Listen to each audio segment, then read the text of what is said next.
Добрый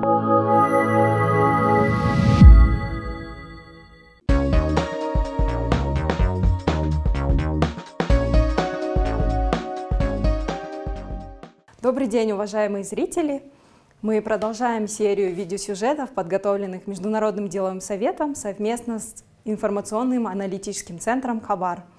Мы обсуждаем темы, волнующие бизнес и общество, и пытаемся найти решения существующих проблем. Сегодня наша встреча посвящена вопросам пищевой безопасности. В последние годы в Кыргызстане растет количество кафе, ресторанов и студенческих столовых, причем не только в Бишкеке, но и в других городах Кыргызстана. Как узнать, насколько тщательно соблюдаются санитарно-гигиенические нормы в том или ином заведении общепита? Эта тема стала особенно актуальной после того, как произошло массовое отравление на свадьбе в одном из престижных ресторанов города, когда более 200 человек оказались на больничных койках. И вообще, каким образом гарантируется пищевая безопасность в нашей стране? Сегодня мы обсудим эту тему с нашими экспертами в этой области. Разрешите представить Сания Дамировна Копцева, эксперт Центра бизнес-образования Торгово-промышленной палаты КР, а также директор консалтинговой компании «Интерконсалт Бишкек», и Кубат Шаршенбекович Шатманалиев, заведующий сектором проверок в Министерстве экономики. Уважаемые коллеги, спасибо, что пришли к нам сегодня на передачу. Спасибо, здравствуйте. Кубат Шаршенбекович, вот вам первый вопрос. Вот известно, что все предприятия общепита обязательно проверяют соответствующие государственные органы. Ну вот о результатах этих проверок, к сожалению, посетители ничего не знают. И Министерство экономики предложило взять опыт у передовых стран. Расскажите, пожалуйста, о нем. Да, можно сказать, здесь в этом году вышло постановление правительства об информировании населения о общественном питании. То есть Министерство экономики предлагает информировать население о результатах проведенных проверок наглядным путем через стикеры, то есть наклеек. Она будет вывешиваться на местных, то есть на видных местах кафе, ресторанов. Этот метод хорошо распространен или пользуются такие страны, как Великобритания, США, Голландия, Дания, в Литве. Если взять, скажем, к примеру, Литве, там у них общественное питание, то общественный общепит оценивается от 0 до 5. В США, там уже буквенно идет оценка. А мы взяли более такой простой и наглядный дизайн, взяли этот дизайн с интернета, который любой человек, скажем, хотя бы один раз в день хотя бы пользуется этим. Это смайлики, да? Вот если можно показать, вот такие смайлики. Там у нас 3 вида будут. Там зеленый, требованиям соответствует. Есть смайлик, который желтый. Это у нас требует незначительное улучшение. И, к сожалению, есть такой красный смайлик. Это не соответствует требованиям санитарной гигиены. То есть вот таких самых 3 основных этих мы взяли на вооружение, скажем так. Как здорово. А вот кто будет выдавать такие символы и обязательно ли их наклеивать? То есть выдавать будут санитарные инспекции после плановой проверки. То есть санитарная инспекция после проведения плановых проверок, если он обязан, то есть, дать предпринимателю один из 3 наклеек. То есть, если соответствует, то зеленая, ну, так и так далее. Это будет после плановой проверки. Сания Дамировна, и хотелось бы вот ваше мнение тоже на этот счет узнать. Даже если вы не эксперт именно в этой сфере, но вот как чисто клиента. Да, с удовольствием. На самом деле, действительно, мне тоже очень нравится эта идея, то, что будет такая информированность дополнительная для наших рядовых потребителей, которые не работают в сфере, да, там, госпроверок, не работают в сфере каких-то госслужб, но хотя бы они должны иметь полную и объективную информацию о том, какая ситуация, например, в данном кафе. Но давайте я немножко позволю себе вернуться на шаг назад. Вы упомянули кафе, рестораны, бистро, упомянули даже студенческие столовые, да? Но вы знаете, еще один такой большой сектор, который, к сожалению, выпадает из этого списка – школьные столовые. А как мы будем тогда стикеровать школьные столовые? У меня вот этот вопрос возникает, потому что, извините, там у клиента выбора нет. Там приходишь в столовую и кушаешь, а при этом мы хотим, чтобы наши дети были здоровы, чтобы они в школе покушали нормально, не получили при этом проблем для здоровья. Да? Это один момент. Второй момент, который я хотела бы сказать, это, конечно, на самом деле, я только приветствую за, что такие вот придумали идеи со стикерами, а тем более, действительно, цифра 1, 2, 3 не совсем понятна, а смайликами мы действительно пользуемся, вы правы, каждый день, и все их хорошо знают, даже дети. Единственное, что я хотела бы сказать, при наших сейчас нынешних возможностях оргтехники и наших, да, всех талантливых молодых людей, нарисовать и напечатать такие стикеры любому хозяину кафе не составит труда. Он может их сам себе нарисовать и сам себе приклеить. Понимаете, защиты у этого стикера нет, правда? Это все-таки такая немножко добровольная общественная вещь. Поэтому насколько это будет объективно, вот эти стикеры, то есть мы придем, с вами увидим красивый зеленый стикер, а потом выяснится, что стикер сам нарисовал, сам приклеил. Понимаете, то есть риск такой есть, да, поэтому в этом плане, я думаю, надо продумать, может быть, более детальный механизм, как вот эти стикеры будут распространяться и как они будут контролироваться. Вы сказали, что они будут выдаваться по результатам плановых проверок, а плановые проверки происходят один раз в год. А мы хотим, чтобы это не было один раз в год, было, в смысле гарантированно, что не один раз в год это проверено и гарантированно безопасно, а чтобы это было постоянно. Я поэтому думаю, что, может быть, надо подумать, чтобы это была какая-то другая система, другая какая-то вещь, в смысле периодичность. И еще один момент, можно, да, еще позволить критиковать, так критиковать. Я хотела бы вернуться, можете показать вот этот ваш грустный смайлик? Вот грустный, вы знаете, на самом деле, вот этот грустный смайлик, я считаю, его быть не должно в природе, в системе нашего питания, в нашем государстве. Почему? Потому что вы сказали, что этот смайлик означает, что предприятие не отвечает требованиям пищевой безопасности. Правильно? А мы знаем, что у нас наше государство, вступив в единое экономическое пространство, таможенный союз, так называемый, сейчас мы называем Евразиатский экономический союз, на себя приняло и законодательные нормы, и акты этого союза, правильно? И один из главных, наверное, очень важных документов, регламентов, которые действуют в этой области, это технические регламенты. Да? И технический регламент номер 21 о пищевой безопасности, там сказано, что категорически запрещено, чтобы действовали в пищевой сфере вот такие предприятия, которые заслуживают вот такого печального смайлика. Мало этого, я вот себе позволю еще тоже свою картинку, да, не очень веселую, но тем не менее. Я позволю себе процитировать выдержку из Административного кодекса Кыргызской Республики. И статья 286, я процитирую, чтобы было точно, да, говорит, что реализация таких продовольственных товаров, которые не отвечают санитарным нормам, она вообще должна быть запрещена и должно повлечь за собой какие-то карательные меры. Например, тут сказано, влечет наложение административного штрафа на граждан, на должностные лица от 5 до 100 расчетных показателей с приостановлением деятельности таких предприятий.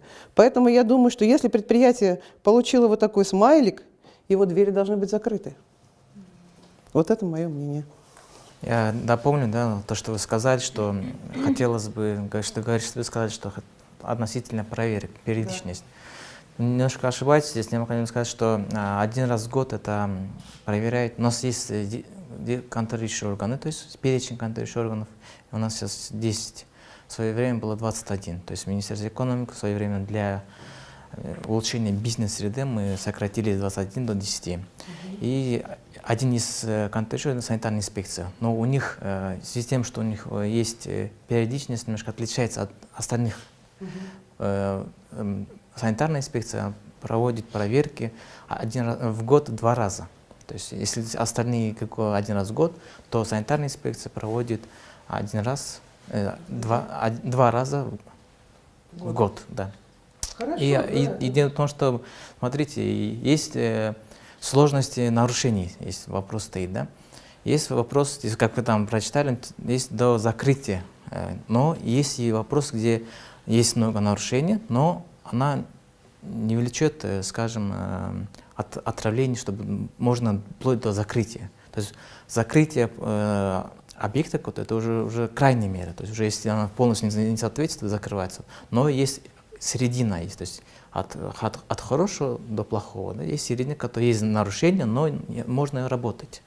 В эту часть тоже это смайлик. Ну, значит, я не совсем поняла вот эту вот градацию. Я подумала, что когда есть нарушение, требуется доработать, это вот тот ваш желтый смайлик. А что это смайлик, когда, что называется, Еще стоп-сигнал? момент, то, что сказали относительно наклейки, да, скажем, может предприниматель наклеить. Здесь мы при разработке вот этих проекта постановления, сейчас данное постановление, мы то есть, много думали об этом и сделали так, чтобы, скажем, если то есть посетитель, заходя в кафе, не увидел, скажем, или увидел сомнительный стикер, смайлики, он может зайти на сайт ГСЭ, Госпинадзора, и увидит, была ли выдана или такой же смайлик или другой смайлик.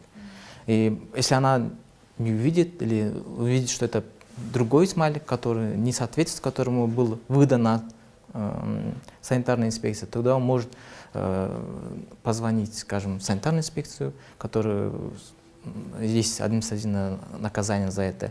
Или если у нас на данный момент есть интернет, то есть сеть такая, что может при то есть информировании, то есть в такой-то кафе, обманывая посетителей, приклеить другой смайлик. То есть это будет очень резонансное событие, скажем так. А вот, Кубат Шаршембекович, еще у меня вопрос. Возможно ли такая ситуация, что еда, допустим, в кафе очень вкусная, но соответствующие органы выдали знак без улыбки? Да, вполне возможно, потому что то есть наша система, то есть смайлика, направлена на то, чтобы касательно услуг общественного питания, то есть на само качество самой продукции, насколько она вкусна, к сожалению, законодательно не предусмотрено. Саня Дамировна, известно, что вот предприятия, деятельность которых связана с пищевой цепочкой, ну это, конечно, общественное питание, должны работать в соответствии с требованиями ХАСП. И думаю, что представители ресторанного бизнеса уже хорошо знакомы с ним, ведь уже применяется система с августа прошлого года. Расскажите, вот, пожалуйста, как она повлияет на ситуацию с безопасностью пищевых продуктов? Спасибо за вопрос. На самом деле я должна немножко поправить, потому что эта система, когда, то есть эти требования, когда необходимо внедрять и выполнять принципы ХАСП, действуют не с прошлого года. Она действует с августа 2015 года, тогда, когда мы подписали и вошли в Евразийский экономический союз. Просто у нас был переходный период, который закончился в августе прошлого года. И этот переходный период закончился, то есть все регламенты вступили в силу, и сейчас они все обязательны. И вот тот регламент, о котором я раньше говорила, 21-й, он как раз-таки и обязывает, чтобы предприятия, так называемый общепит, да, система общественного питания, включая школьные и столовые, да, о которых я уже говорила, они все обязаны соблюдать вот эти принципы ХАСП. Да, к сожалению, ситуация такая, что очень многие руководители и хозяева таких предприятий даже не знают об этом. Информированность на самом деле не такая хорошая, как хотелось бы. В Бишкеке, в центре, как бы, да, предприятия знают об этом, информированы. Но вот если посмотреть ситуацию в регионах, это далеко не так. Вот, например, в торгово-промышленной палате, да, экспертом, который я сейчас, от имени которого я сейчас выступаю, организованы очень хорошие курсы, обучение, курсы для бизнесов. Это не реклама, поймите правильно, это информированность. То есть Центр бизнес-образования собирает группы, собирает участников, где мы им рассказываем и объясняем, и даже вывозим на предприятие, что называть картинку, вот идеальную картинку, где бизнес, где предприятия и представители предприятия могут посмотреть, на самом деле, что от них требуется. Потому что многие думают, что ХАСП это что-то вот очень сложное и нереальное. На самом деле все достаточно понятно, лаконично, и все это выполнимо. И вот то, что сейчас это обязывают, да, многие знают. Вот знаете, я могу упомянуть, вот уже такое обучение прошли, вот кафе «Новат», да, вот знаете все. Да. Вот, видимо, наверное, то, что прошли его представители такого обучения, уже говорит о том, что компания работает в ногу со временем и выполняет все законодательные акты. Таких вот кафе, вот ваше Атабек, очень такое тоже знаменитое кафе, тоже 2 члена этой компании обучение прошли. То есть люди начинают обучаться, но, к сожалению, слишком мало и медленно. Хотелось бы, чтобы это была информация побольше, чтобы люди побольше знали, потому что знаете, предприятия, которые работают на экспорт, или просто предприятия, которые вырабатывают продукцию, они более-менее сведущие. А почему-то многие думают, что система общепита, так называемая, сюда не относится. И когда начинаешь разговаривать с бизнесменами, начинаешь на таких встречах объяснять, что вы тоже обязаны соблюдать, для некоторых это открытие. Впервые слышу. Впервые да, об этом. слышат, да. Но вы знаете, что несоблюдение законов, незнание законов не выполняет об ответственности, от ответственности не освобождает. А что будет, если они будут игнорировать эти принципы? Ну вот есть в административном кодексе уже у нас 5 статей, когда могут быть к ним применены административные наказания, штрафные санкции, вплоть до приостановки, если действительно ситуация, вот как правильно Кубат сказал, что совершенно не соответствует санитарным нормам. Да, там есть такие полномочия у наших госструктур, у нашего госнадзора есть такие службы, есть такие полномочия закрыть. То есть сначала идет штрафная санкция, и если не помогает, то вплоть до закрытия. И я надеюсь, что эта система заработает, потому что, к сожалению, знаете, что называется, мотивация не должна быть только положительной. Иногда и такая негативная мотивация, когда кого-то наказывают, но это должно быть публично, то есть все должны знать об этом, что для кого-то это послужит уроком. Правильно вы говорите, у нас здесь... На самом деле я хочу сказать, что, наверное, 70-80% предприятий нашего общепита, они добросовестные, они стараются, они соблюдают законы, они очень строго следят за нормами, за всеми требованиями и знают систему как бы гигиены абсолютно хорошо выполняют, это самое главное. И есть, конечно, к сожалению, недобросовестные, которые вот ведут к печальным таким последствиям. Да. Поэтому должны знать все 100% и выполнять 100%. Поэтому я и говорю, что вот такой смайлик, может быть, не должен бы появляться. Не хотелось бы его видеть. Ну да, вы правы. Кубат Шаршембекович, по поводу вот смайликов. Всякий эксперимент требует апробирования. И как вообще планируется введение стикеров? Как это происходит в других странах? Ну, я как сказал ранее, что у нас очень успешно используются такие смайлики, стикеры. То есть это Великобритания, США, в Литве, там бальная система идет.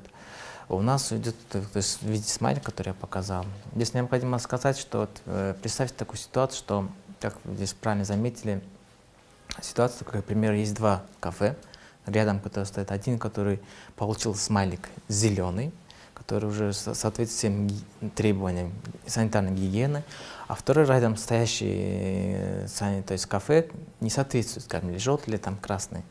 Соответственно, у нас сейчас на момент конкуренция очень высокая, и все клиенты могут уйти к соседнему кафе, у которого стоит зеленый смайлик. Получится так, что тот, кто получил, скажем, красный смайлик, он будет уже готовиться к тому, чтобы, или все будет выполнять все требования санитарной гигиены, чтобы именно получить зеленый смайлик.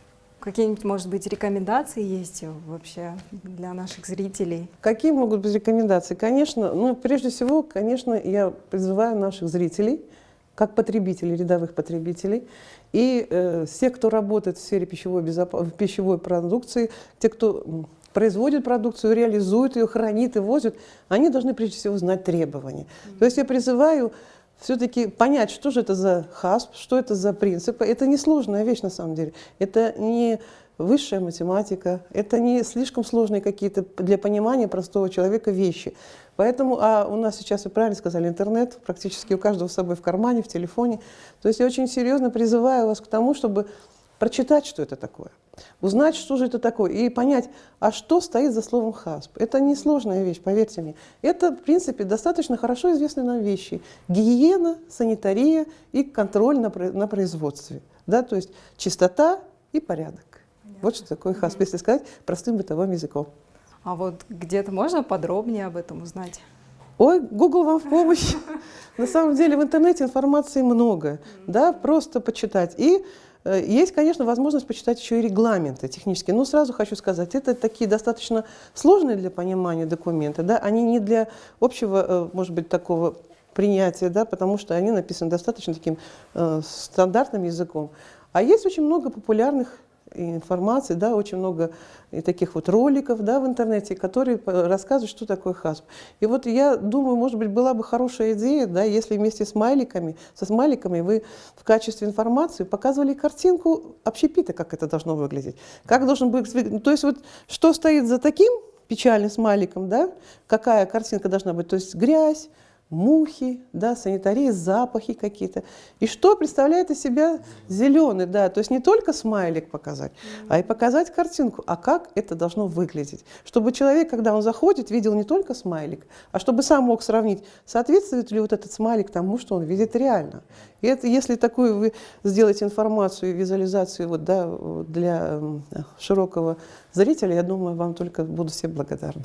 Да, и людям намного И будет понятнее станет, да, потому что не совсем понятно, потому что, знаете, вот если бы я увидела такой смайлик, я бы, наверное, не зашла. Да, я бы тоже. Как раз то, что идет красный смайлик, на то и направлено. Да, стоп-сигнал. Да, сигнал. Дело в том, смотрите, здесь хотела бы сказать, информировать, что этот смайлик, то есть эта система внедрена только в этом году, то есть только начали. Для Кыргызстана это новшество. Мы, то есть Минэкономика его разделили на два этапа. Первый этап будет проходить в городе Бишкек и на Искусской области, потому что здесь в основном много очень туристов, которые давно об этом системе знают. А второй этап будет идти уже по всему Кыргызстану.